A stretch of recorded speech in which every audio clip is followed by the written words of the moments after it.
All right. I think it is now just shortly after 2 o'clock, and we will call the meeting to order.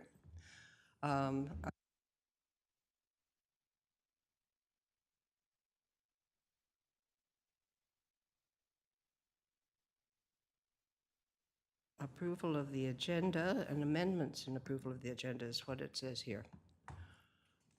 All right. Have you had a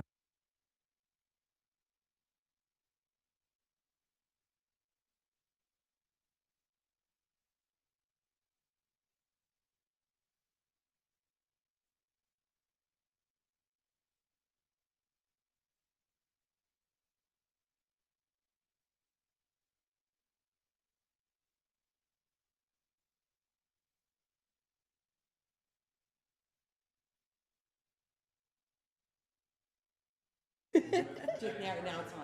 All right, no, I know, but it's, as long as that little red light's on, that'll do it. Okay, fine. All right, moving on to the minutes. The minutes were quite lengthy. Has everyone had a chance to read through them? And do you remember what you read when you read through them? Does anybody have anything to suggest in the way of something that might have been left out or something that was not reported the way you remember it? Right. If there is nothing to change, may I have a motion for the approval of the minutes of the meeting of, what date? February 25th, 2025. And that would be Andrea. All right, seconded by Paul King. All in favor? Carried. All right. And I think then, now we can move on to the reports. And to the committee, I'll just give a very brief interview and then I'll pass it over to Ms. Braham to, again, provide her excellent synopsis of the materials. So generally what we're here today is to share with the committee what we've been up to since your last meeting in February. So I have a fairly lengthy report just explaining in detail kind of the steps we've taken, but just very briefly, after we met on February 25th, we brought the committee's feedback along with a revised version of the space needs analysis and the draft concept to Council's Strategic Priorities Committee and walk them through much the same presentation that you had at your committee meeting in February. Committee gave certain edits to the, provided certain edits to the space needs analysis. Also gave us some feedback on that preliminary concept that we then shared with A-Link.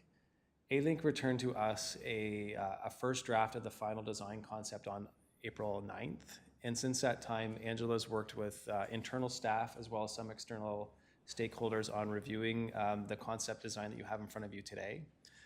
So what we're here primarily today to do is to review the design concept with you and walk you through some of the edits we've made at the staff level, provide some of the rationale of why we've made those edits. And what we're hoping to have happen today is if the committee feels comfortable with the design concept and only has minor changes, then we'd be hopeful that you would make a recommendation that we present it to council. If you believe that you have significant or material changes, then we would take direction to refer it back to staff and A-Link just for some updates.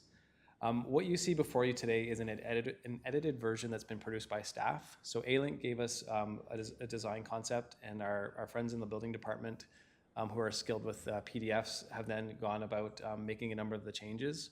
We haven't had A-Link actually update any of the drawings based on our feedback because we really only wanted them to do it once. So we don't have to incur extra costs. Because we also know that every time we talk about 14 Church Street, everybody's always very interested in how we use it. We have brought along a number of staff today who can speak to what we've now produced as a very first draft programming schedule for the building.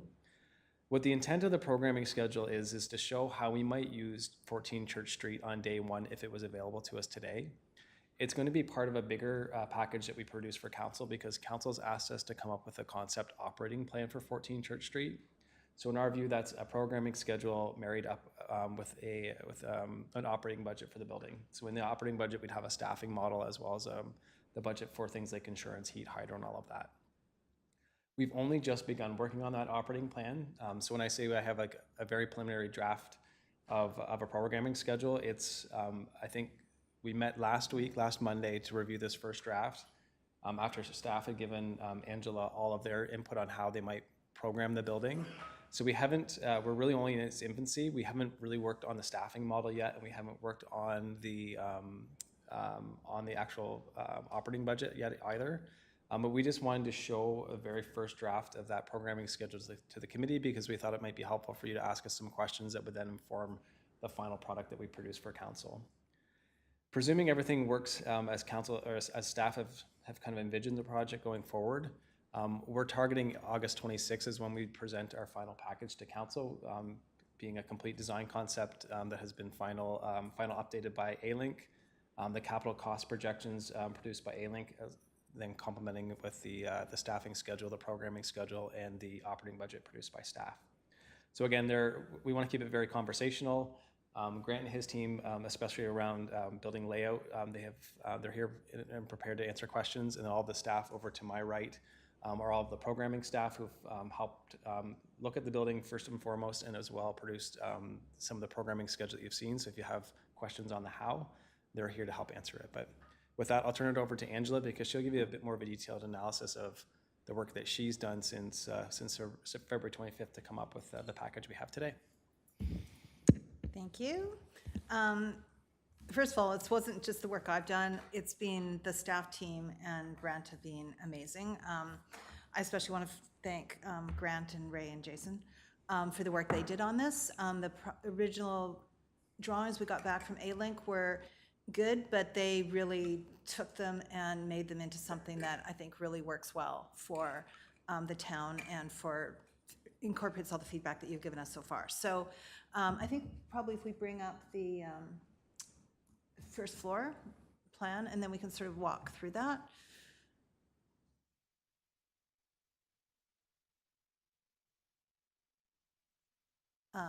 So anyway, while Jen's doing that, what we really tried to do is incorporate all the feedback we got from all of you, the feedback we got from city council or town council, and also the feedback from the staff, to make some changes that to us make a lot of sense.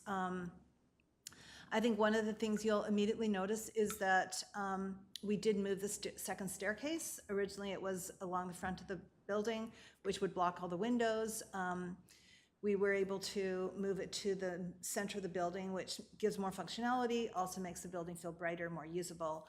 And I think that's one of the sort of major things that kind of helps cement the design to make it sort of flow better and make it more sort of bright, user-friendly. The other big change you'll notice is that initially we had a gallery on the main floor, and we have decided to move the makerspace down to the main floor for a number of reasons. It makes the building more immediately accessible, usable, animated, because you're going to have a functional space that the community is going to use. I can see, people bringing their kids in, going to the makerspace. They can use the gathering space as well. It just makes it for a more inviting environment. Also, we do have one gallery in town, which right now is at the station. The chances of having the town supporting two galleries anytime in the near future is probably not as viable as having a makerspace on the main floor. So we still have room for a potential gallery upstairs if that's something that wanted to happen down the road. But for now, having the makerspace located on the main floor does just help animate the building. It also makes it a lot easier for staffing. That way you've got whoever's at the reception desk can also keep eyes on the makerspace. It just helps flow with the whole, making the main floor feel like it's community, welcoming, active, engaged. Along with that, we've done 2 sound studios, which we've incorporated into the makerspace, moved those from the second floor down to the main floor, towards the back of the space. They're bordering the staircase and service areas, so sound transfer into the rest of the building won't be as much as it was if it was located somewhere else. The computer lab is also adjacent to the makerspace, again, so it's accessible to the community. Also, you can keep eyes on it for whoever's managing the building. The large space is pretty much the way it was when you saw it last time, with the gathering space and the large multi-purpose space, glass walls separating it from the lobby so that, again, light that's flowing through the building can go into the whole building. There is a lunchroom kitchen, so we did incorporate your suggestions of having a lunchroom in the space. It would be at the back of the building, and it would also serve as a kitchen, so that if there's events and we need, it's not a catering kitchen, but it would be a kitchen that if somebody's doing an event, you could do set up, those kind of basic things. There's ample chair and table storage also adjacent to the space so that furniture can be moved around and there's storage. 4 restrooms, which help with occupancy, 1 which is a full universal, but they'll all be unisex restrooms. I'm just going to run through all the floors, and then we could go back, I think, to discussion of each floor. If we go up to this, which one do you have next? Second floor? Yeah. Second floor, we've made some changes since you've seen it the last time. And I have to credit Grant and his team for coming up with the idea of this really lovely light-filled community social gathering space, which is right at the front of the building. That was in the A-Link drawings, kind of this awkward little meeting area, making it more of a conversational gathering space that also could be used for informal meetings, I think really helps with the feel of community and light in the space. Adult learning was originally going to be towards the back of the space or the rear of the space. In consultation with the adult learning staff, they're there every day. So having windows and for them is kind of a nice civil thing for them to have. So they requested being towards the front of the space, so they have windows. There also is the classroom. Right now they're doing more individual one-on-one type learning, but a classroom space does give another meeting room, does give them room to expand if they want to do classroom type programming. And then they've also got the meeting rooms on the other side that they can use for individual consultations. Where the makerspace is, we've turned that into a large multi-purpose room. And we haven't sort of decided exactly how the classroom meeting room is going to be segmented from the multi-purpose space. That's kind of a design thing that can be decided down the road. But basically that'll be a large space that people can book, use, program, whatever. And when you go through our the programming list, there is definite uses for that space already within town programs. That is also a space that should at some point there be a decision to have a gallery in this space that could potentially be a gallery space.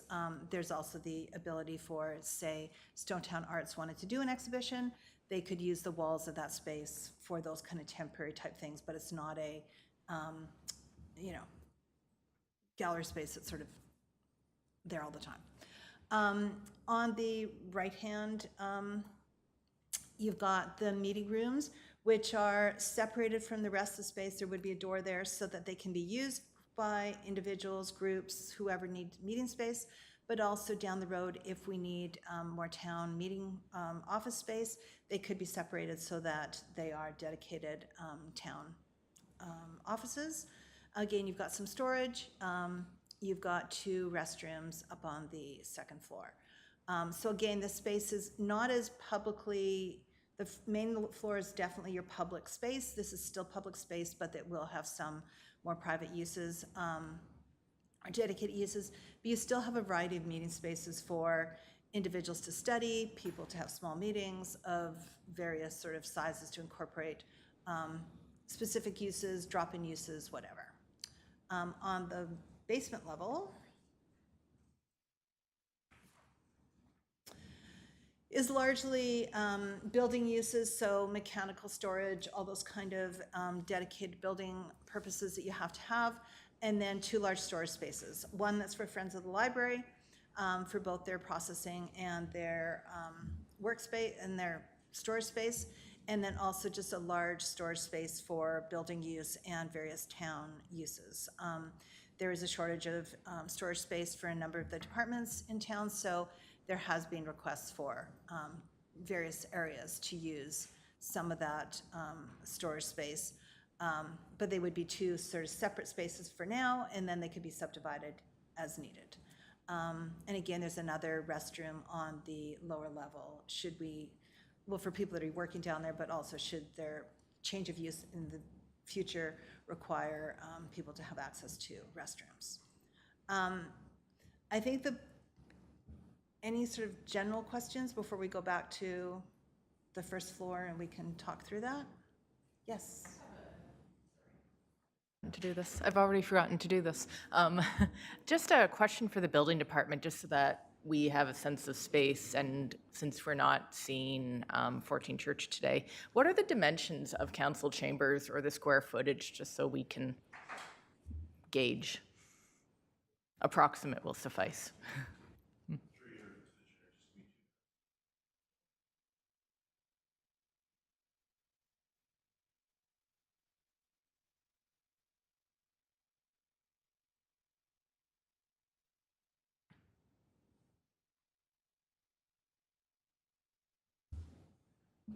I can give you one quick spatial reference that Grant had spoken to me at one point in time that I remember. So if you go back to floor 1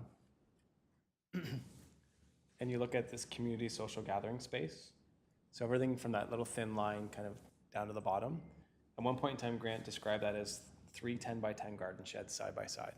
So essentially 10 by 30 wide, if you can think of it like that. So through the chair, we do have the information. So this room here is roughly 900 square feet. Further that, the MOC boardroom is about 850, so just a bit under that size. Not sure if you've been in the fire hall, but that boardroom is smaller again. It's a step down again of that size. 720. So the combined multipurpose room and community social gathering space on the main floor would be larger than this. That's coming in at about 1,020 square feet. So add another garden shed and a bit to this. We can talk in garden sheds. I love garden shed analogy. It really clicked for me. Yeah. Well, everybody sort of knows what a 10 by 10 garden shed is, right? So yeah. Not a general question. It said, I know there, 7 washrooms increases the capacity from 5, it's 150 people at 5 washrooms. So is that the gauge for capacity? If we only have 5, 6, or 7 washrooms, we are limited our number? Because the space in the building is room size the capacity of each of the rooms? Like, how do we monitor and how do we know, what we can use there for people? Can you repeat your question, please? Sure. I just noticed that on the drawings, it said 7 washrooms were recommended because 5 was 150 capacity. So the building's capacity is based on the washrooms, so we can't host something with 300 people or 250 because of the washrooms. So occupant load is based on 3 main areas, 3 main items. One of them is washroom loading. So they need to have enough washroom loading within the space to have that people there. Next one is square footage. So square footage, and then basically exiting as well. And those 3 main things drive occupancy for a floor space. What would this building be considered occupancy when you're looking at the square footage and such? Not an easy question to answer because of, when you take a look at occupancy, it's boiled down to about 14 different items to require for square foot. Is it fixed seating? Is it non-fixed seating? Is there alcohol being served? Is there food being served? And there's a number of items that can be put onto that. For example, when you take a look at the second, and I know we're not looking at the second floor, when you take a look at the second floor, the community gathering space, the occupant load of that is roughly 80 people, okay? Again, that's based on non-fixed seating, but movable tables and chairs. 200 if they want to stand. So if it's just standing people, if it's just standing, it's roughly 200. Okay. So that's where I guess my thought was, by the number of washrooms, we limit the capacity. So if you have a standing event, you can have 200 people, but because we have less washrooms, you're limiting the capacity of the whole building, basically. That is correct. Yeah, so if you have a gathering of 80 people sitting even, and your washroom capacity, it just eliminates some of the use of the other rooms. So you can't have a gathering of 80 people and then have a class that serves so many people, and then another craft space that's got 50 people signed up and you're just. That is correct. Yeah, okay. And to us, when we take a look at it, it's always a balance, right? So when you take a look at that balance is, what do you want to make sure, how's it going to be programmed? But typically, talking to the people that are going to be using the space, the programming space, a lot of those events don't overlap. They do sometimes. Do we sometimes have that perfect storm? Yes, we do, right? And then those are the times that we need to get creative. But typically, we plan for the most likely scenario. Can we put another washroom in there? Yes, we can. If we can take it back and say, hey, how realistic adding another washroom? What's the occupant load? What's that going to add? And we can crunch the numbers that way. But we thought what we provided was fair to what the space held. I guess my other thought was with 7 washrooms, it seemed to take up some of the kitchen space, and I thought, well, I know maybe this is going into the room first floor layout, but I thought the kitchen space seemed small when I read that there were maybe kitchen cooking classes that could be offered, and that would be using the kitchen if there were cooking spaces. So I was wondering about the number of washrooms, because we're taking up space with adding 2, but apparently we need that for capacity. And then the kitchen space seems small because we're taking away space from that area by adding 2 more washrooms. So it's a balance. So anyway, my concern is the cooking classes and the use of the kitchen for people beyond staff and beyond catering. And is that something that's anticipated? And I guess that's a question for library.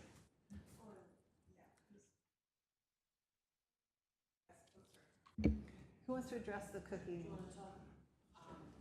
That's a great question. Just hang on, sir.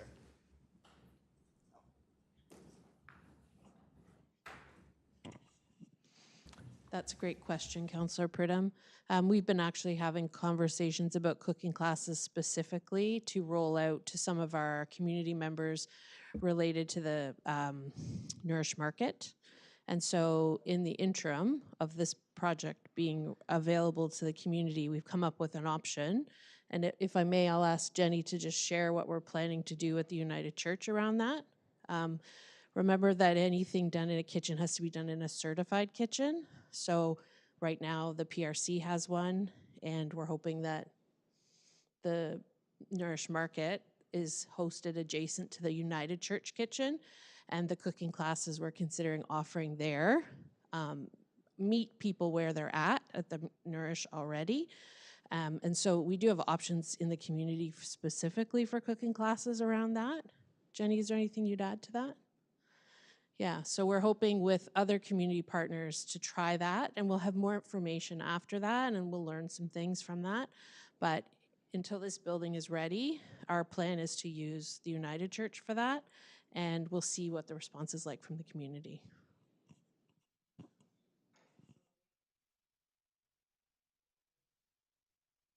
Eliminate that use for community cooking. Correct. And I'd say through our conversations, we didn't intend to host a professional level kitchen here because we already have that in the community at the PRC.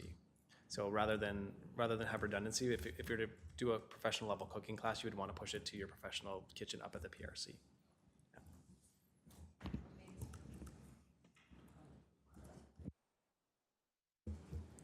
So now I have a question. So just again for comparisons, what's the occupancy limit for the first floor of the library?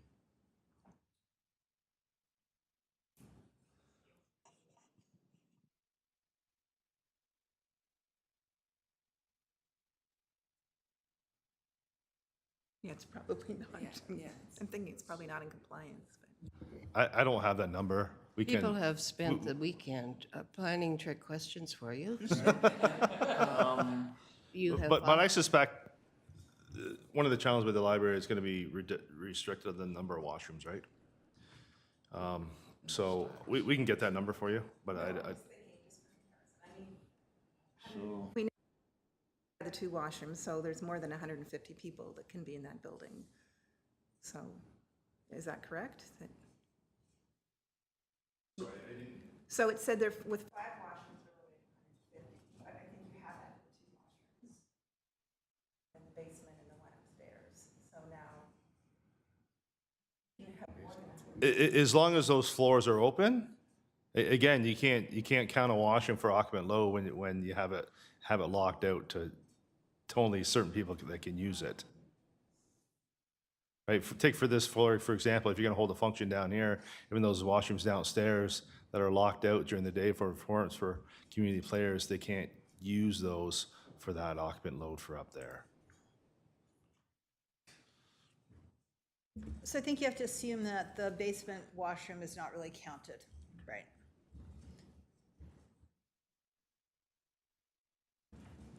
Any other questions, comments, concerns, ideas around the main floor? Yes, I wondered about the elevator and how much, material, I don't know, equipment, furniture, et cetera, is going up and down. I noticed most of the storage, for example, for tables and chairs is on the first floor. So is that elevator big enough? Just asking the question. And does it have enough height if you're moving big equipment?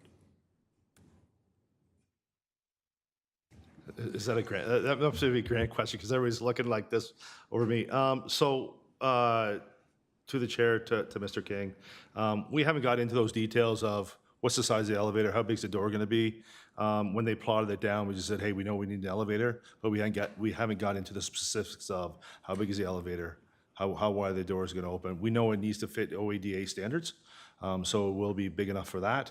But primarily, what we'll see it for, besides the transporting the people up and down, we'll see it also transporting books for the book fair, but also furniture, minimal furniture, because yes, there are things, but there's going to be storage in the basement for other departments if they need to bring it for programming and bring those items up as well. So that it will be used for things other than transporting the people. With one caveat in mind, I think it's safe to assume that it's a standard size elevator. We know that through our consultations, the Friends of the Library had asked if it could be made large enough for a pump cart to bring books up and down. We took that under consideration, but then decided against making that change on the drawing just because it would be cost prohibitive.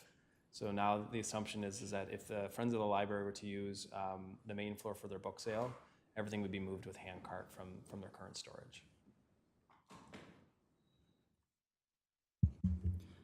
The maker space, so if it's being used for other purposes, is there going to be a lot of equipment in there that has to be moved, or does it stay in place? And the other thing is there's that dividing wall down the center, temporary dividing wall. Like, what is that and what's the purpose? I think the temporary dividing wall is, and get me if I'm wrong, there is some structural supports that have to be, there's some pillars in that space. But I don't think it wasn't planned as a dividing wall, as far as I know. And then there will be cabinetry that the equipment can be on, so that there will be free space in the center so that you can do other programs and classes. So the idea is not that you're going to be striking the makerspace striking the makerspace all the time. There will be, stations for things and then cabinets that some things can be put away in. But there will be open space that you can do other programs, classes, events. And then I'll let Grant speak to the wall. Thank you. Again, through the chair to Mr. King. From what I understand, the temporary wall we didn't remove it when the gallery was there. So what my thought was, or what my thinking was, when it was initially laid out as a gallery, they were going to have a temporary wall so we could view art on both sides of that. And then when we kind of reworked it, we didn't pull it out to give that representation. But Angela's point, yes, there are some supporting members in there that we need to deal with to help with the structure. So there may be some structural supports in there that we'll have to configure or reconfigure. Coming back to that, I do have an answer for. So library main floor is 1,282 square feet. And that's the Carnegie side. As far as the children's section, that is 952 square feet. Occupant load, I'm not sure. Okay. Next question. I gather 2 staircases are necessary, probably for code or something. Is that correct? So getting back to the occupant load, the simple answer is, if you want 2 staircase, if you want to reduce 1 staircase, you're reducing your occupant load to 60 people on the upper floor. So when you take a look at that, do we want to reduce the occupant load to 60 people? And I think the answer is no, because you don't get the full use of your building, right? And so when we talk about the second floor, or getting people out of the second floor for exiting purposes, it is based on, so when we're talking about the second room, can we flip back, Jenna, please?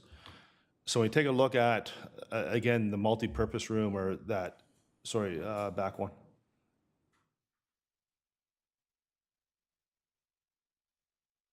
Thank you. So that upper left-hand, that multi-purpose room, or that multi-gathering space, the occupant load for that room would be 80 people alone with non-fixed seating.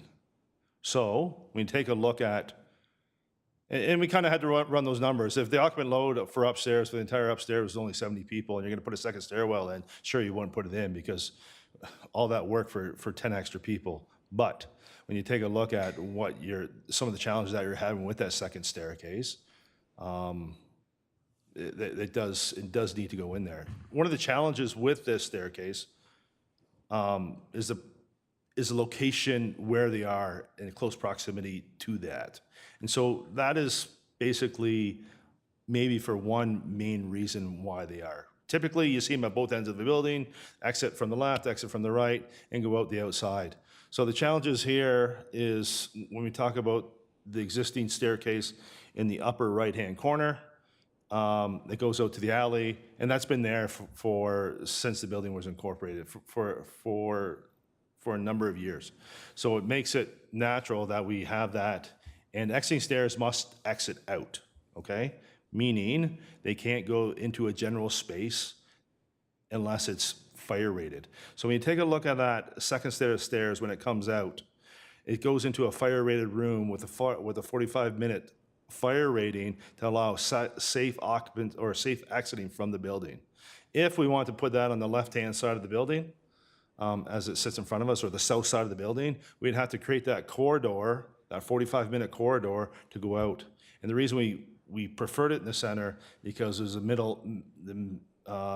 minimum interruption of floor space required for the fire separation for the safe exiting. Sorry for the long answer, but I thought because it was going to come out from a number of people, or it was going to come out through a different number of streams, and I thought because of why don't we separate it? Why don't we, again, so those are the 2 main causes why those stairs are located in that position. Can they move? Sure they can, but just like simple physics, for every action there's equal opposite reaction, meaning if you're going to move those stairs, you need to move that fire separation, or you need to create that safe area for exiting to get outside. I mean, I like the fact that it's in the center because you've got all that window space, which is wonderful, especially, since it's sort of mirroring the original windows and doors. That's terrific if that can be done. I think that's it for now.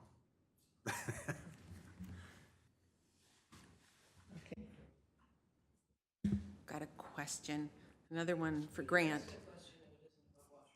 No, yes, it's not about washrooms. It's about the stair. So that's why I'm asking it now. I looked at that and it's just like a box and there's no light coming in. And I thought, can you add a couple of windows at the ends where the windows are on that end facing into the stair? So for one thing, it adds visibility so you can see what's going on there. And the other piece is it adds some light and less like a chamber, kind of claustrophobic. But I don't know if that's possible because you just mentioned 45-minute fire rating, and I don't know if you can get like a triple pane or something that is to that standard. So one of the reasons we moved the stairs was probably twofold, maybe onefold. Sorry. So maybe the biggest challenge is we thought that that natural light will be better in somebody's office or in a workspace or in a meeting room, maker space, than it would be in a stairwell. Right? So when you take a look at that, where's the best space? Where's the best go? One of the challenges with the building is that to put any windows in the north end, which would be the alley side, causes some fire issues as well, or some fire separation issues because how close that building is to the property line. Again, when you take a look at the west side or the inside of the building, again, we have a lot of challenges there to put any windows in there, again, because it is right on the property line. It's even more restrictive on that side, the west side, than it is on the north side because of the proximity to the property line. No, that wasn't my question. My question was the existing stair where you've got it in the center of the building is just one solid enclosure. There's no light, no windows coming in. And can you add in the wall of that? Right here, you can see that far. Yeah. You know, in your stairwell, can you add light glass so that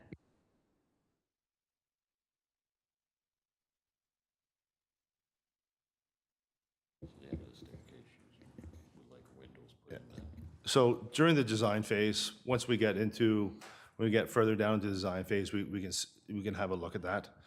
Sorry, I misquoted your question. yeah, sorry, I said But being a part of fire separation, the chances are it's generally drywall upon drywall upon drywall that we require. that would be something I think would benefit on all levels if you could have glass.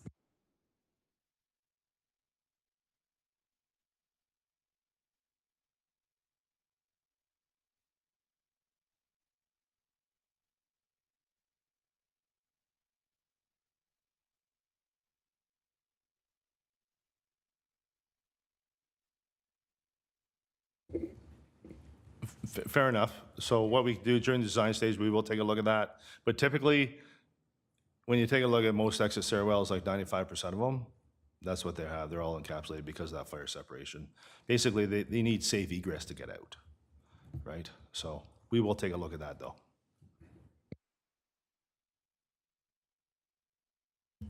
I have two questions. The first one is regarding the exit in the makerspace. Is that there just for fire purposes, or does it serve other purposes? Through the chair to Ms. Bacco.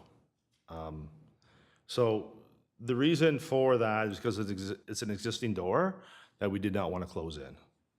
So when you take a look at the building, we took a look at two things. We took a look at historical photographs.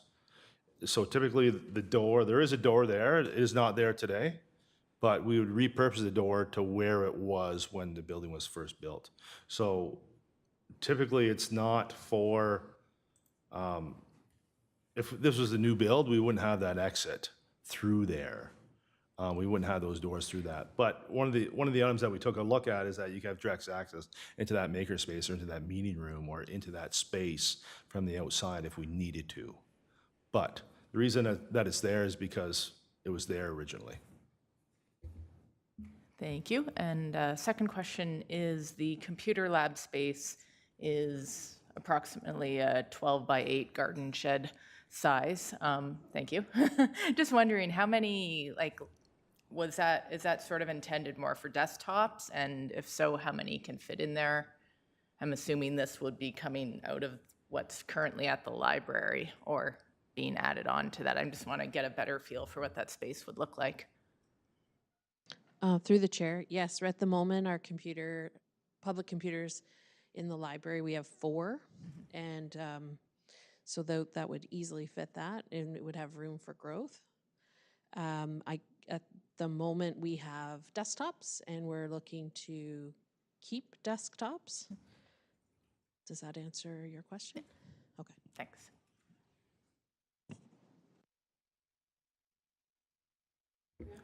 Just further to add on to that, so when people think computer lab, it's not like when you take a look at all the other spaces that we have there. So if you're going to go use the building, you walk in there. It's not that intended that you can sit, that you need to sit there Rockbury. There's a number of other spaces that you can operate your computer.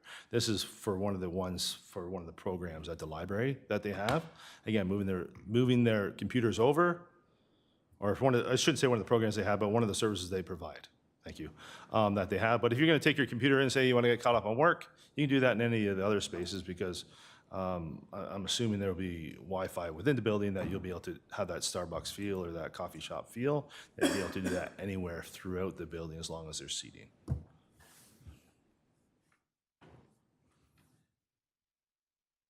Anything for the Starbucks feel. John, do you have any concerns or? One thing I wanted to do is clarify, I hate to go back to washrooms, but the note, 5 washrooms limits the occupant load. Over the 3 floors, are we presently seeing 5 total? And are you saying that you need to add 2 washrooms? Or is that universal washroom, the largest one on the 1st floor, is that for more than a single person at a time? Single use. What's that? Presently single? Universal washroom is single use.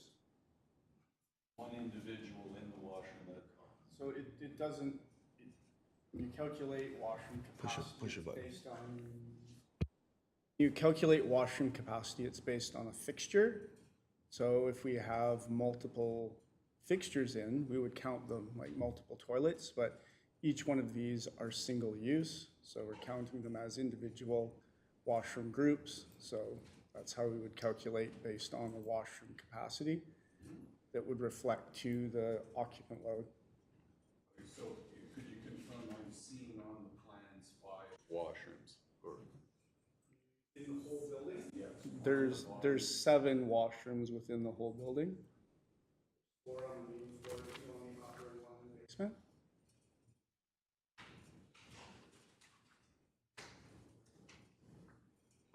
I'm sorry, I'm looking at my floor plan here, which was printed on what was sent, and wasn't seeing the 2 that are backing onto the Yep, no worries. Okay.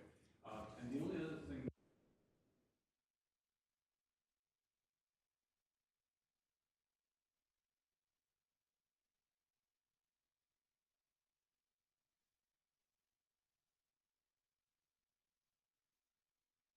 I'm just wondering what the feasibility would be of moving the table and chair storage to the basement, which also then ties into the size of the elevator, which would mean you'd have to be moving chairs up and down as you need them.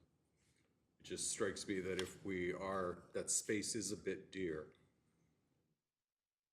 that much storage space on the main floor, it might be advantageous if it could be in the basement.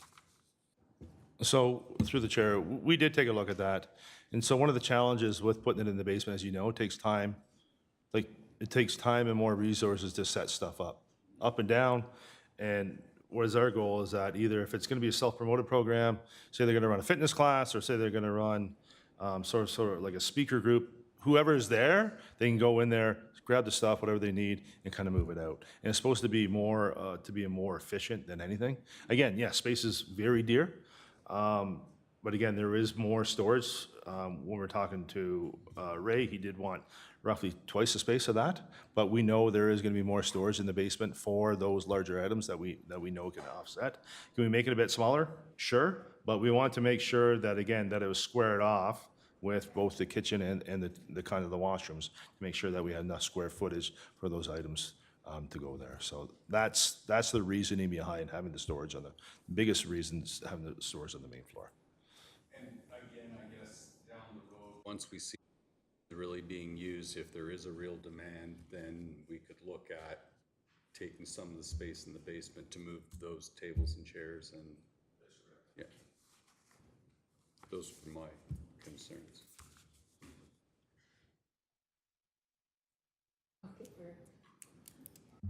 Thank you. Question about the makerspace. It said here that offering creative classes, art classes, that sort of thing, opportunities within that makerspace. And I don't see in the drawings, and maybe it's thought of, but I don't see kitchen, like not kitchen, but like a sink for cleaning up whatever that artist may be making with people, counter space, that sort of thing. We haven't indicated furnishings or those kind of things. Those are on the list. Obviously, if you're going to have an art studio, it's going to be a messy space, so it would have to have a sink in there. And there's going to have to be cabinetry and things to store supplies and equipment. We just haven't we haven't gone down to that granular level of design yet. This is kind of a basics, we're looking at basic spaces, not how they're going to be fitted out at this point. But sink is definitely on the list that's come up in multiple discussions. And you can't operate a messy studio space without sink or cleanup. Yeah. And it is, if you will probably see that in the final version we get back from A-Link.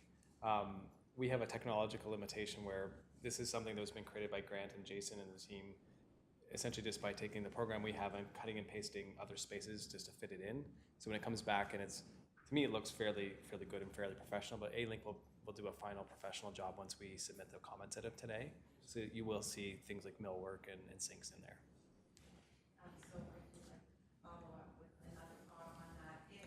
Oh, sorry. There we go. If there is a challenge because you're expecting a lot from that space, again, we may need it for the makerspace and creative studio ideas. Is it possible to take the sound room, meeting rooms, and create on the second floor a sound space within some of those meeting study areas? Or are those necessary for other reasons, to have those little meeting rooms there? I think the reason we put them on with the makerspace is because they are sort of sympathetic uses. Typically, sound studios are part of that sort of homemaker creative space idea, and it allows the people that are monitoring the makerspace and the front desk to monitor the sound rooms, as opposed to having them on the second floor where the management of them would be a bit more difficult. But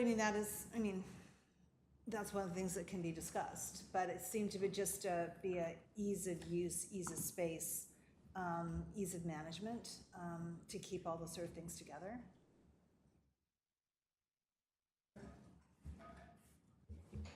I just want to say that I was really excited when I saw this plan, but I think a lot more excited than I was maybe with the first plan. I think it's a really great use of space. I'm really happy to see those sound studios. I know in other communities they use those a lot, so I'm really happy to see that there. It looks like you've thought of everything. I mean, there's only so many washrooms I guess you can fit into a space, but no, I think it looks great. And I know why you have to have the table and chairs there, because it's just too hard to drag stuff up and down from the basement. If you're in a multi-purpose room, then people are going to be setting it up all sorts of different ways. But yeah, I think the project looks really exciting. Thank you. Thank you. On behalf of everyone. Can I ask if any of the people over there have anything of interest to add, or any particular features that you'd like to point out? Kelly, anything? Do you mind if we finished on the concept? What I was going to do is when we get done the design concept. Yep. And so what I would plan to do is, once we talk about this, and Kelly can answer it. What I actually wanted to happen was I wanted Sarah to stand up and talk about how she might use if this exact building was available tomorrow, how Sarah would use it, how Jen would use it, and how Jenny would use it, because we didn't really plan on going through the draft programming schedule hour by hour, day by day. It's just there, again, to show you that this is what we're starting with. This is what we're making a lot of assumptions, so staff have something to price out and then present a vision to council. But when you hear these individuals talk about how they use this space, they do far more justice to it than probably Angela or I could. So if you're happy with the design concept, or if you want to move to the second floor, let's do that. Or if you want to hear from the staff, I'm sure they're happy to speak, because I know they're excited about the building too. Very Very quiet, yeah, haven't they? Yeah. Sure. So Sarah, why don't you start? You can do whatever you wish. Paint your vision of the building, and then we'll have. Why don't we just go down the way? We'll have Sarah go, and then Kelly, Jenny, and then Jen. Angela, you actually need to type. I don't need to be here. Sure, Sarah, you take my spot, okay? Thank you.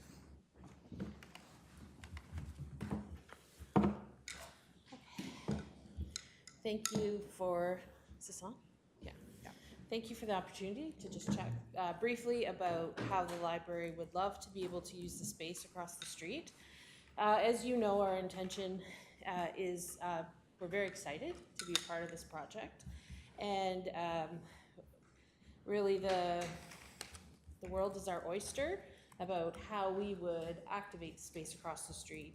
I can envision participating in use of the large meeting room. I know the community would be very excited about the social gathering space, just as a general place to be out in the community and be quietly working, meeting with neighbors, holding a little coffee group, just meeting up after they drop kids at school. I think that that space is going to be very, very popular. I know that the computer lab and the makerspace will be very popular, allowing us to grow existing programs that we can offer in our tiny space on the second floor at the library. So we're excited about that too. I could even see, dependent on what other types of programming my colleagues are going to speak to going on in this space, some of the things that the library could use the second floor general space for as well. Adult Learning is excited about the space that's here on the second floor as well. So in the calendar that we provided the committee, we talked a bit about day one, what programming we would be moving over. And before I get to the details of that, I just want to talk a little bit about why space is important. So at our library right now, we're really limited in terms of what we can run at the same time. Because really we have the large room upstairs, which is our main programming space. But it's not ideal for access, for example, our early on group. So our early on group uses our children's area before the library opens for an hour on Wednesday mornings. But then right when the library opens at 10:30, they've had lots of fun, they've had lots of play. Last week there were 40 people there for playgroup. They stay because they want to still chat with each other and they want to interact. But then the library patrons are starting to come in, the keeners, to get their holds and to use the library space, and it makes it a very challenging experience for people. Then in the afternoons, we have lots of card groups and board game groups that are there. And the group doesn't necessarily, using the main floor is loud. So having more spaces available to the community to engage is important.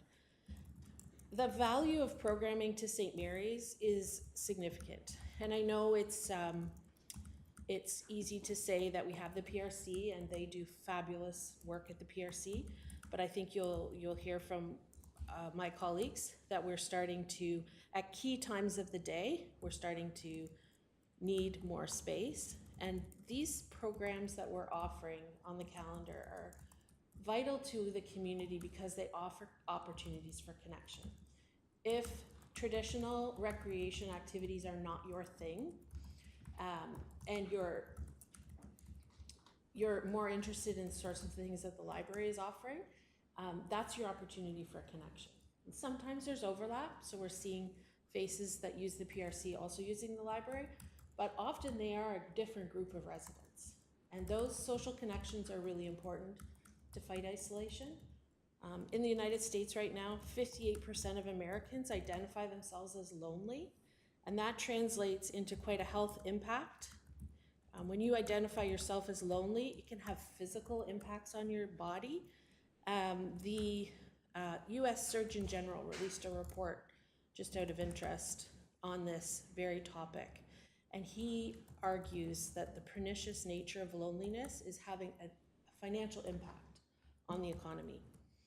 And that when you are experiencing loneliness, especially for older youth and older adults, it's equivalent to smoking 15 cigarettes a day, if you want to make a comparison to the impact on health that loneliness is having. So the library and the PRC and the museum We are all making these opportunities for our community to connect and feel connected to each other through these minor, opportunities of playing Scrabble, playing Mahjong, coming to a play group, coming to learn something, attending a session, but also that opportunity just for social space to use as they choose to. So the one day a week that they come over and meet a neighbor and they sit and have a coffee, and then that coffee, turns into, coming across and browsing stuff at the library. These are very important opportunities for municipalities to offer their communities.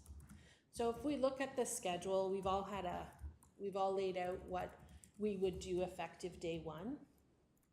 I think you'll see this calendar grow as we identify more opportunities in the communities for each of us to offer. But the library, we do a lot of drop-in programming where we put out opportunities for people to engage, whether it's the Scrabble board game or it's a kid's craft, or it'll be a drop-in sewing time in the makerspace. And they're all different times of the day, trying to engage youth, older youth, families, homeschooled children, adults, and older adults. So, so do you have any questions about that? The makerspace really will be a very wide range of programming. So it's everything from creative exposure and opportunity to learn how to do things that are more craft focused, all the way up to experience on and training with technology. So it'll be quite a diverse range of opportunities, and it'll be really based on what the community seems to want. Some of those technical skills may be just out of interest, but sometimes they'll also be to develop someone's technical ability to apply for a job, or take up a volunteer opportunity, or expand their income. So they're not just for fun. They often do have bigger and larger implications, including developing oneself of accomplishment and what they can do, and developing their sense of self. So we do try to do quite a bit with these programs. Any questions about the types of programs that we've listed beyond more detail than that? I'm happy to answer them if you have them. The list of programming also includes some of the community partners that we welcome into our spaces. The library does that, the PRC does that, the museum does that. The ones that the library hosts include Service Canada, Ontario Works, some of our service clubs in town use the library space. Our friends of the library use it on a regular basis for planning meetings, for their management team. The library board, of course, is using it. So if you have any questions, I'm happy to answer them. Pardon? Well, chocolate bar bingo is bingo, where the prize is a chocolate bar. And the first one we ran, we had so many people, we were at capacity. So the community really loved it. It was adults and children that came. And we thought, oh, well, the chocolate bar is not much of a prize, but they were very, very popular. Yeah. Vern has a question for you. Thank you. It says on your list here, cooking club. So how does that run in this space over here? Yeah, that's a great question. So actually, staff asked me the same question. So the cooking club is a book-based cooking club. Okay. So we encourage people to come, so they'll have a topic. So maybe the topic is appetizers. So you bring a recipe that you've made that you really enjoyed, and you share it with the group. But you also, online, staff share new cookbooks that have come into the library. They share recipes that they've come upon, and it's more of a recipe exchange group and a chat about what your last get-together was, or your dinner party, or just what you made for dinner, or you have an event coming up. So at the end, they sort of chat, like, oh, I've got a barbecue coming up. Does anybody have a really good recipe to take? And it's that social connection to the collection, opportunity to chat, and it's online, and we're hoping to migrate it back into person.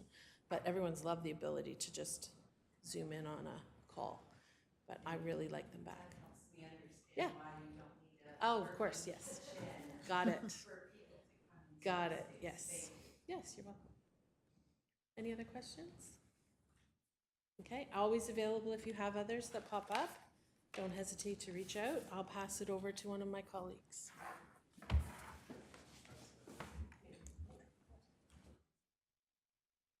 While Kelly's setting up, I think the important thing to remember with the schedule too is that these are formal programs that we've identified. It doesn't account for all the various community uses and drop-in and things that might happen. These are just sort of things that if we started today, that people would actually program. Okay. To answer your question, Mary, yes, I'm excited about the building. I think obviously downtowns are a central spot for gathering, and I think any extended programming and community space that we can add is just going to benefit our downtown shops and services, as well as kind of making downtown feel a little more active and exciting. So the more we're doing to draw people into downtown, I think is a win. So I am excited. I'm also excited about the building getting a new look and refresh for the streetscape. I think it's going to be great. As far as programming, I don't, tourism and economic development doesn't necessarily do programming. We do kind of events and activations to promote things and give people activities to bring them into the community or to participate with our BIA, et cetera. So some of the things that I mentioned that we would see utilizing this space is we've talked about doing various kind of small movie festivals where we can run kind of themed movies with the BIA through the month of February. For example, when they do their Love Downtown campaigns, maybe every Friday night we're playing a movie along with dinner at one of our local restaurants, et cetera. So I think it opens up opportunities for us for those partnerships to offer various themed activities. Sometimes we don't always have access to upstairs with community players running events and getting set up for their shows, which is wonderful. But I think this would be sort of that smaller, more intimate space for us to run sort of small town movie nights, et cetera, potentially. I know the library has a membership with providing or getting access to various movies, so we would potentially be able to work with them on some of that. We've also met with the BIA about the space. They are quite excited about it. They do see potential uses for the space from things like having pop-ups. For example, this year we've had interest in some stores in other communities that want to sort of test the market in St. Mary's, so they're utilizing spaces like Her Collab Co., et cetera. So I think this offers a nice opportunity for us to have a space downtown that if there's availability, we could work towards some of that. As far as the front counter, which Mary had mentioned, we have had conversations at the staff level. We don't have staff to staff a counter full-time, but as discussions kind of broadened, I don't know, it's not really the right staff member to be at that counter full-time with all of the other programming that is occurring within the building. So there's definitely conversations there. There's opportunity for summer student to help with navigating the guest service part of that front counter and tourism information. I think we've done a good job of arming all of our municipal facilities as well as some of our downtown businesses with all of the necessary materials people would need to find information. But yes, I think there's opportunity to have someone there sometimes, but from an operations and staffing perspective, I don't see that being a full-time spot, if that makes sense.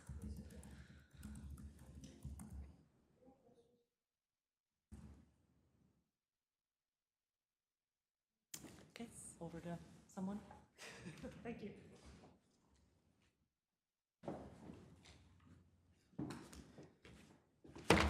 everybody. So Sarah stole a little bit of my thunder because I was going to talk about the importance of social connectedness and reducing isolation. I work with the 50-plus population. We have programs centralized at the Friendship Center every day of the week, but we also program at 6 other locations in St. Mary's. We provide a variety of health and wellness programs. We focus on education, social, recreational, basically anything. So when I see this building, I see endless possibilities. I was asked, what do we need from this space? And to me, we just need space. The Friendship Center, there's a lot of seniors in this town, and the Friendship Center has become a hot spot over the last 5 years for sure. We're full, and at this very moment, we actually are looking for additional programming space to be able to offer some of our falls prevention programs, to expand our dining programs. So the programs that I've actually added into the calendar are day one programs. They're things that we have an immediate need for and probably will need to start before this building actually opens. So I look at it and see great opportunity. I see the opportunity to remove barriers for people because it is centralized in the downtown area. People can complete their errands and whatever else and potentially walk to this location. But the other thing that makes me excited about this space is that it removes stigma. So sometimes people struggle to walk through the doors of the Friendship Center because A, they don't identify as a senior, or B, they see individuals that have more resources than they do, and that can be intimidating to come into a program where somebody sitting beside you is a little bit different. So I look at this and see what the library will bring to the table, what Early On will bring to the table, what tourism might bring to the table, and I see a hub of services where individuals, regardless of their ability, will feel welcome. Any questions? Good. Thank you.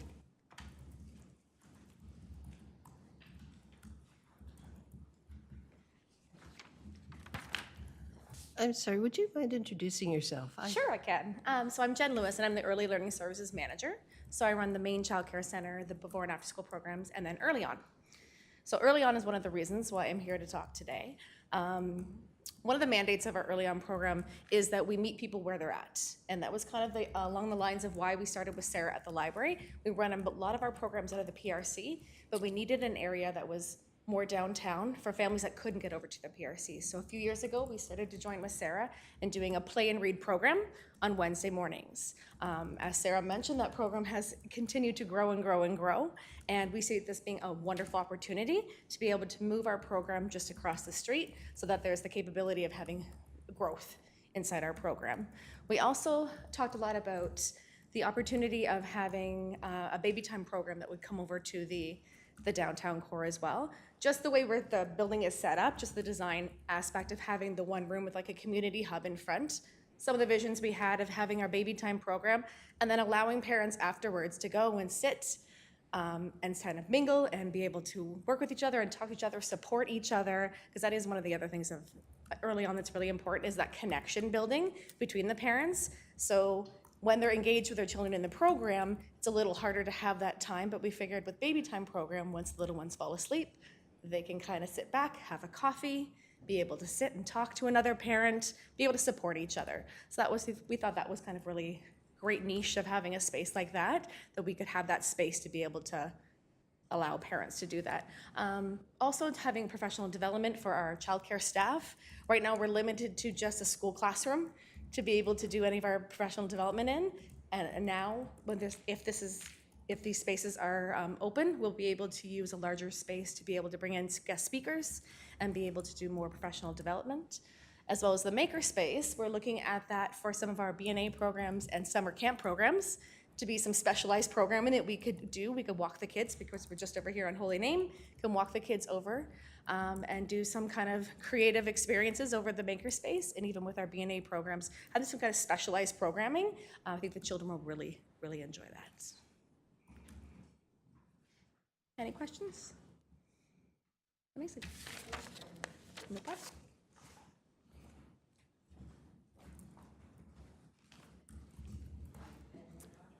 I'm Amy Coverly, the Cultural Services Manager, and I'm based out of the museum. So we don't have a whole lot on the draft programming schedule in front of you.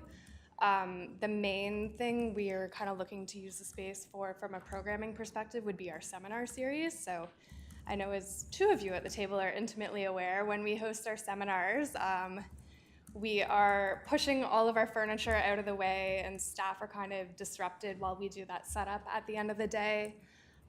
We're also dealing with selling out every month and then either having to offer a second time or try to secure a bigger venue at the PRC, which we're very grateful for the space at the PRC, but their spaces are almost too big for what we need. So the spaces that are being, I guess, suggested here on this draft plan are kind of perfect for that 30 to 50 people, which I think is what we need for our seminars. So programming wise, that's kind of our primary hope for that space. I could also see use for things like our downtown walking tours. Right now, those start and end at Lind Park, which is great if you're local, but not great if you're getting off a 2-hour bus trip and need a washroom immediately. So having that kind of indoor space where folks can visit a washroom and maybe we can do a quick PowerPoint introducing folks to St. Mary's, a history of town before we hit the ground on a walking tour would be good. And then internally, I see a use as well. So with the exception of my office, which has a door but does not have walls that go all the way to the ceiling, so is not at all soundproof, there's no private meeting space at the museum. So there's just, no soundproof space to be having private conversations. And then except for my office, all the other workstations are fully accessible to the public. So for example, I have a staff person this week who is in an online course and is having to do that course at home because they know it would not be, their workspace is just not conducive to doing that. So I see these bookable meeting rooms and office spaces having value for staff to be able to go attend an online meeting or do a workshop or whatever they need to do without having the public approaching them. Thank you, Amy. Not that your staff member is at all sorry to be not driving through the heat. But anyway, all right, who else can we hear from? That's it.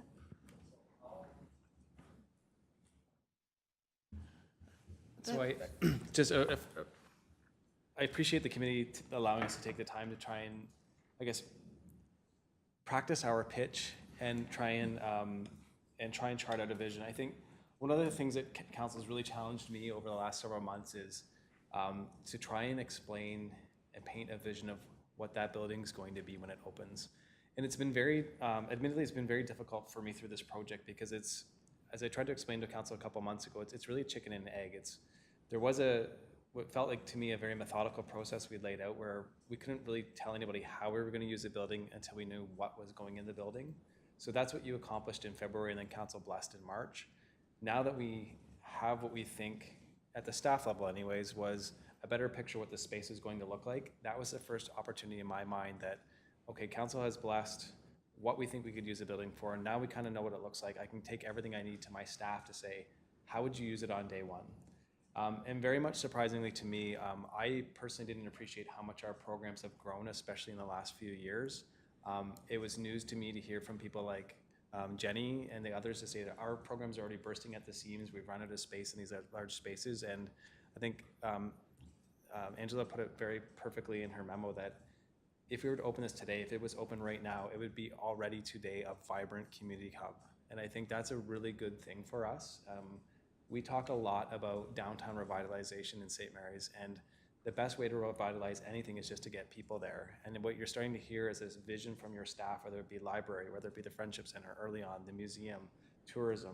They're gonna have people in this building on a regular basis, which means people in your downtown, which is everything that we want to see in our community.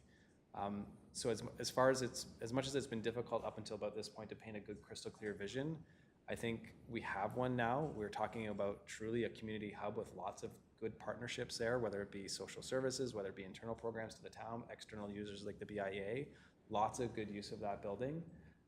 And I think over the next few months, we're gonna start talking more and more about the schedule and what it looks like. Again, just to be able to paint council with a vision of, if it was open tomorrow, this is how it'd be used. And as Angela has said in her memo, what we haven't really factored in yet is those community uses. Right at the very outset when the building was purchased, there was always this vision that it could be drop-in use for people like the photography club, for other clubs like that who are prepared to pay a little bit of money to use some space, but not a tremendous amount. And so we want to go out and engage with those folks to figure out how they might use the building as well. The one thing that I did make a note in my staff report was that you won't see it fully programmed at any point in time because of that drop-in aspect that we want to see. We do really want to see, forgive me, Mayor, the Starbucks feel where you can stop in, you can bring your laptop, you could maybe go use a meeting room. But I am now very much confident that when we present to council, hopefully in August, that we can paint a vision, and it will really truly be council's decision that if they want to bless this master plan. If they do, the immediate next step at the staff level anyways would be just to start being opportunistic, seeking out grants, and then having conversations with our MP and our MPP, because there was a point in time where both the federal and the provincial government were fully prepared to provide lots of funding for a community hub. And because that's what we have now, I think we can paint that really great vision. We've got this great pitch from the staff here who can tell you exactly how it's going to be used. And once we know the capital cost, we can then go and we can give a better sense of how much we'd like to ask for. But I know I've now taken some of your thunder because those are all of your words. But as I mentioned at the start, what we're looking for from the committee today is just an understanding whether you have any more questions or edits about the draft design. Do you have any helpful suggestions for us to help us with our pitch on our programming? And if the answer is no to both, I think what we at the staff level are seeking today is, again, a recommendation for the committee that we take this and present it to council. So again, open to any further questions the committee would have, Madam Chair.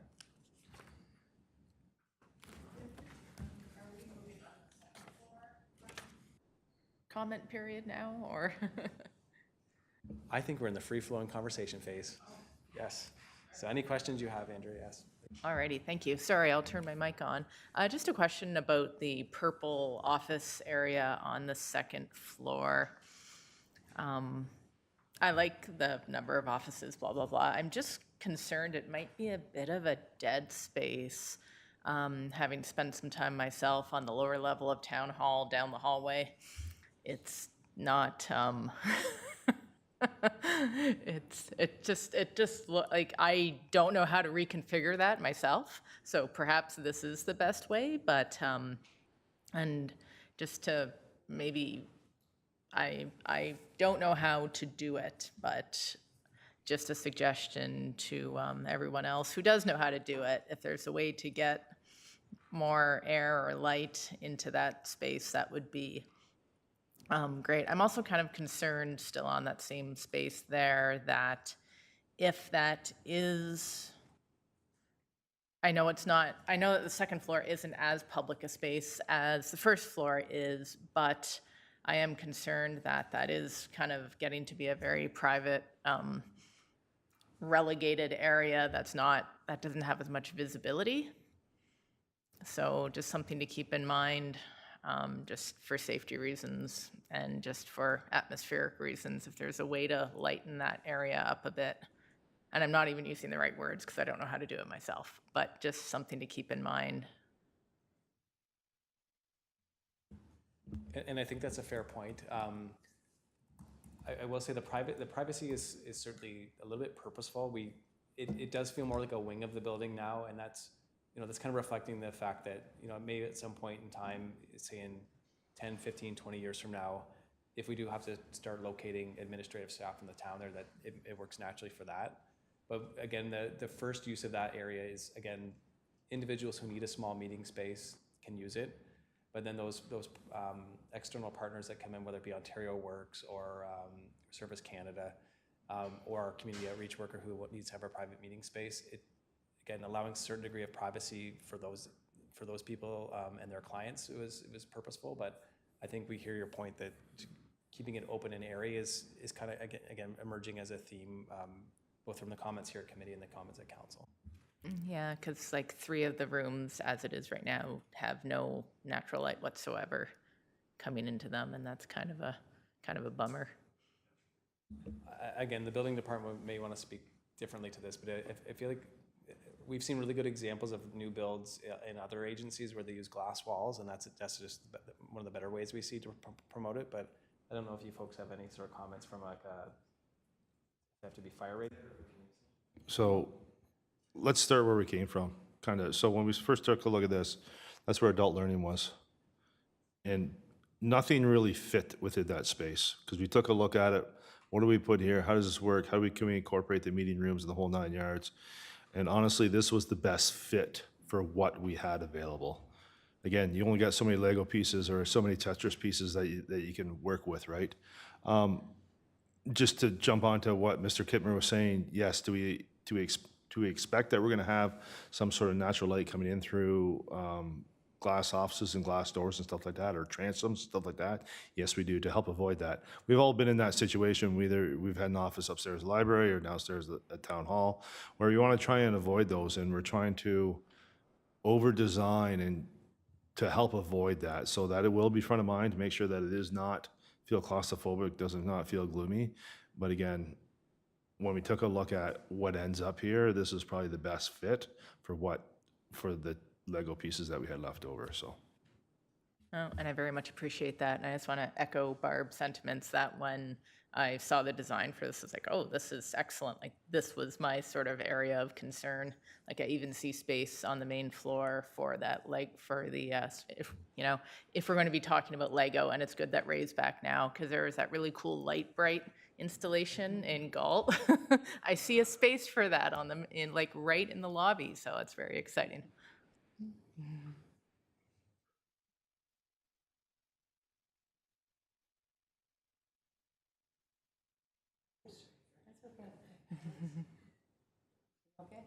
Thank you.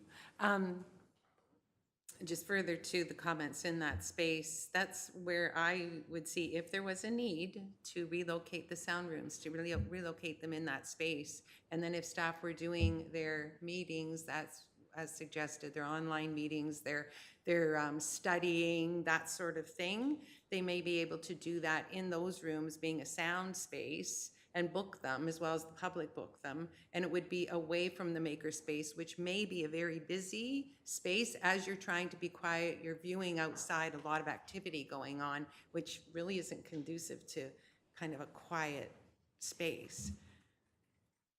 I can add, or we did take a look at putting those sound rooms on that second floor, right? We had them in a number of different areas within that, and kind of what feels best, what works. So the reason they are where they are today is because, and Angela talked about it earlier, it's from a personnel management. How are you going to manage those spaces, and how are we going to keep that, to make sure that we don't have 15 staff there, and make sure that things are run at a reasonable rate, to make sure that we bring that uses down where they're the same. Going down this path, if they weren't going to be in that makerspace, I would think that they would be within this area here, and maybe we can take a look at that with the architect. But again, it's from how do you manage that space with boots on the ground, right? And that's kind of, and what we had and what we know today, that's the reason we made the decision to put it where it is today. So, if I may add to that, it's very possible that the work that's going on in those sound studios will have a technological element and will want to have a close vicinity to the computer lab. So that's something else to consider. It depends what technology we put in the room for the recording, but it's possible that the computer in that room, if there is one, they might be running back and forth, checking sound, checking things on their recordings, and need the computer lab. But it just depends how we set it up.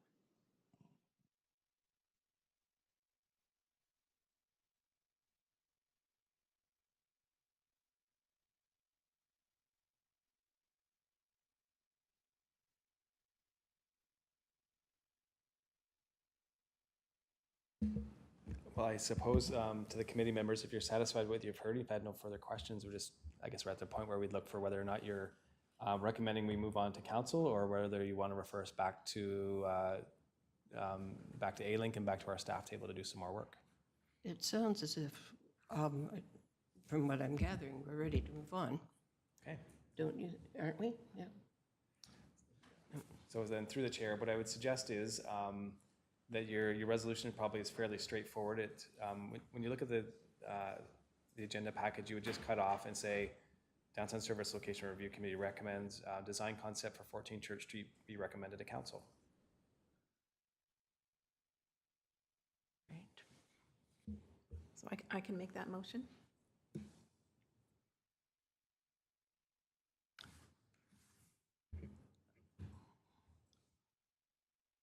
I don't have to read it again, do I? That's all right, fine. A seconder to Barb's motion? Paul King?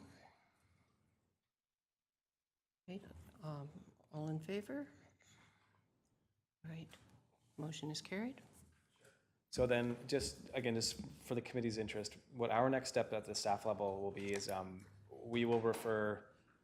A-Link hasn't seen all of the significant edits we've made to their first draft, so we'll be sharing that with them this week, and then trying to offer a similar explanation of why we've made all of the changes.